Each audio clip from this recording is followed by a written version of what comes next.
Hey there, welcome. Today I kind of want to continue the talk about emotional reactivity. I talk about it a lot. I talk about it a lot because it's probably the main issue I find in the world. I think it's the main issue uh, I see in allowing people to come together for long periods of time and do projects and live a sustainable life. And I think that is one of the methods we can use to propel ourselves into a more safe future, you know, on a planet riddled with environmental destruction and catastrophes, forest fires, floods, uh, the changing weather patterns and season patterns, difficulty in maintaining crops due to those changes, um, so on and so forth, really. I think that we make assumptions a lot of times about people. We create labels and judgments about them, and we feel justified in nurturing, promoting, and propelling negative reactions, negative emotions, negative feelings, negative words, negative meanings and values towards other people when they don't fit our desires, really, our state of mind. I say this again because it just seems to be the main thing happening that makes it so I and some of the people I love just want to hide away, just want to live in the room with the TV, with plants, with entertainment and art, because those don't create these negative feelings. But then we don't really build connection, and we don't build community, and we don't build the right skills and capacities of cooperation to make something grander than just consumption and joy. And there are particular ways that this comes about in this day and age. And I think a lot of it could be summed up to feeling like we need to walk on eggshells around people, feeling like we need to watch our words, especially carefully, feeling like we need to only present part of ourselves, part of our mind, part of our feelings, out of fear that that person will react. They'll create conflict. It'll just not be nice to be around. And this might even end up affecting our livelihood if our boss or our manager or coworkers or roommates, classmates, if they tend to react negatively and spread ill will because of their negative reactions, this can affect our lives. This can make it so it's harder to have connection, harder to share resources and company, harder to cooperate. I think that amongst this, the main solutions are very yogic. I'd say the three main things that I see as solutions to this when it's kind of one-sided is to discern, to be patient, to be detached, to be fearless, and to love everybody anyways. Just came out of a retreat last weekend where it was a bhakti yoga retreat. It's all about love. It's all about grace. And to see every being with the eyes of love, with the eyes of divine love, not necessarily romantic love or familial love, with divine love. A love that has no limits. It doesn't need to look like anything. And it doesn't change just based on conditions and circumstances. To practice this is probably one of the highest practices in spirituality, but it is kind of the solution to people that react negatively to the world for it just not being the way they want it to be. We should just love them anyways. It's not their fault. The media, ancestry, religion, our families, our schools, our governments, our infrastructure, so many systems developed over hundreds and hundreds and hundreds of years have, amassed to this point where we are conditioned to react. We are conditioned to to react negatively to all sorts of things for no really good reason. Some things we do, murder, but a lot of things, they aren't good reasons. And it is kind of, unfortunately, a form of emotional manipulation and control.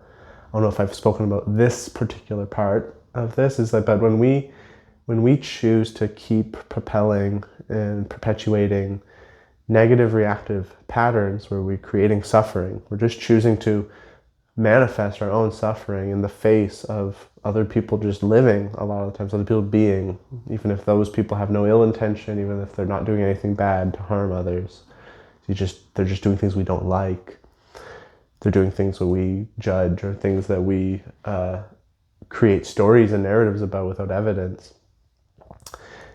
We are trying to control the situation, trying to control reality. We want to throw the tantrum to get the cookie. We want to create emotional, negative energy and states of being until the thing changes, until that person changes, that person doesn't talk that way, or doesn't behave this way, or thinks a certain way, or shows apology. Sometimes that this is appropriate when someone's done something bad that's vile and harms people and causes damage to other people's lives through deception and manipulation. However, a lot of times it's just people being different, and we basically are trying to manipulate them to not be different, to be a way that we want them to be. And we will keep throwing the tantrum, we'll keep reacting negatively until we get what we want. It's a very controlling way of being, and it's not appropriate. However, a lot of people are doing this without knowing that. They're not really aware of that portion. They just feel justified in their evaluation and their expression of it being a negative value to their mind, to their consciousness. So some of the solutions are to love them anyways, so that we can choose proper reactions, so we don't continue reacting negatively for no good reason. To detach. So it's okay. People they have the freedom to do that, to just let them be, let them do this, and to be fearless in that detachment, to maybe even question them or confront them. And if they keep reacting, if they keep making it a bigger storm, well, then you let go, and it's okay to let go. And to discern before all this, to discern who we're around, why we're around them, what upbringing they have, what experiences they have, maybe what traumas they've experienced, to discern the context and the reality of every subjective entity we come across as much as we can. Obviously, we can't know everything. And to choose our behaviors and our gestures, our words and our meanings with love, so that we can mitigate and lower the amount of negative reactions people have. And to be patient, because it's not easy to discern, it's not easy to detach, it's not easy to love. It can be very easy to get involved in the fire, in the storm, in the chaos, in the spiral of reactions. And so we have to be patient with ourselves, and we have to be patient with others, because we all are in this together. And there is a sensitive topic here that I do want to mention, and it's quite prevalent here in North America, less prevalent other parts of the world. But one is there's this heavy reactionary pattern there's many realms where this exists. It exists in diet.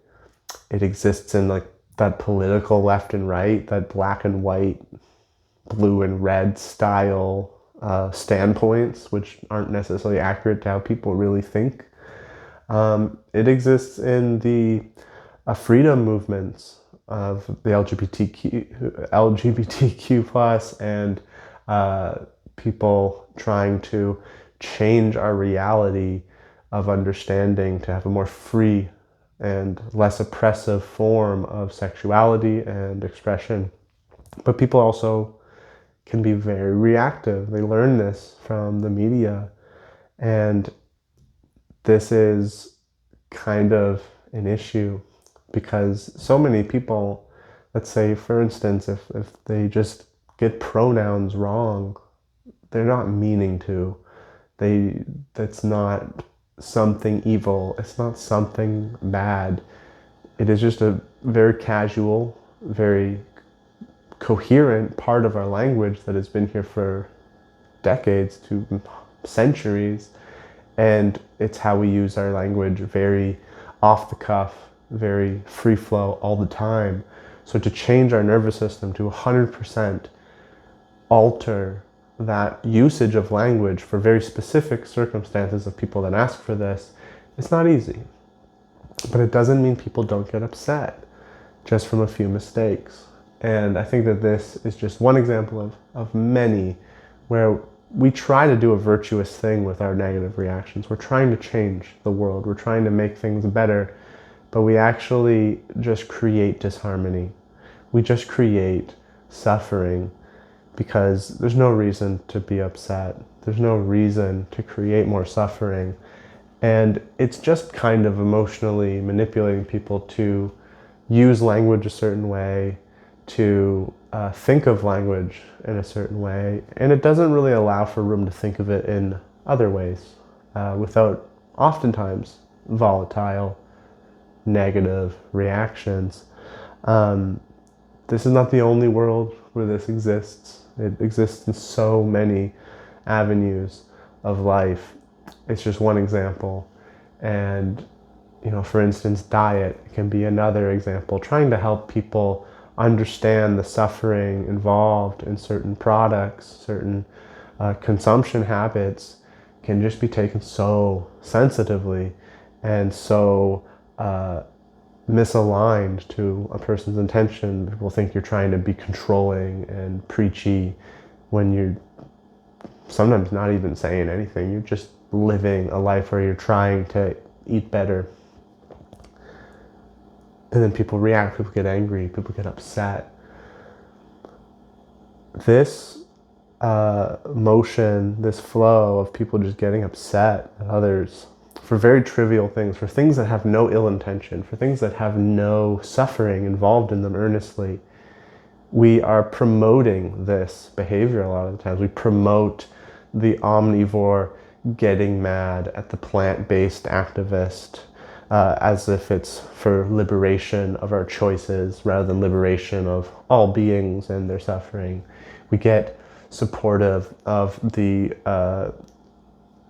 LGBTQ individual getting mad at the cis person for mistaking pronouns or having a different perspective on gender, when in fact it's just a person that has a different philosophy on how to use and understand male, female anatomy and how to link that to language and how to continue using this language that we were born into.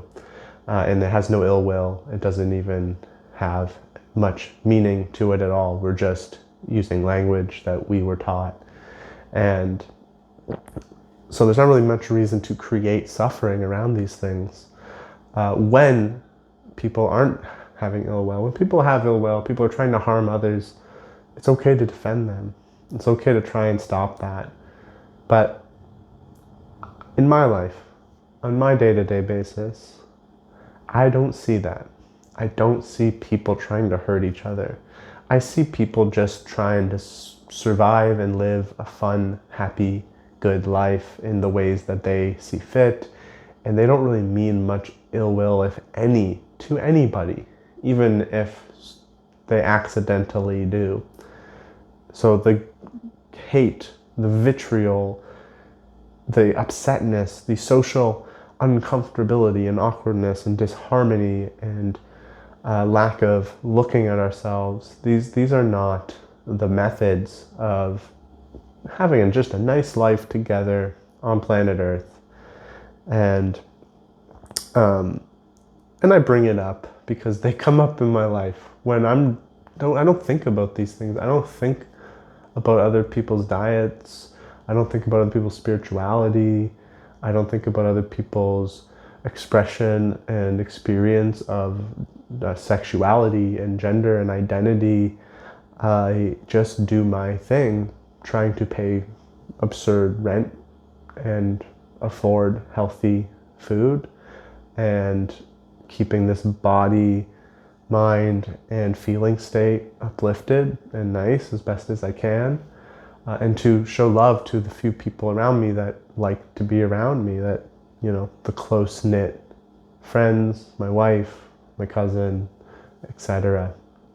Even my coworkers, even if they were very different, I love them and I just try to show them support and love. That's all I'm doing. That's my perspective. It's all one infinite thing, and we're just here to love it. We're here to continue the love. We don't own anything. We spawn in this body as a conscious entity, and we attach to it for a little bit, and then we decay and go away. It's not ours. It's not indefinitely us. And we don't even control most of it. Most of it just happens naturally, like the liver detoxing our blood of sugars, our intestines digesting stuff. We don't do that. That just happens. That's most of life. It's not ours. There is no us. There's no identity. There's no specific person in actuality to be upset or to be attacked. I don't agree with harming patterns that can experience things like us, like animals, like anything. Because why would we harm ourselves? Because it's all one together.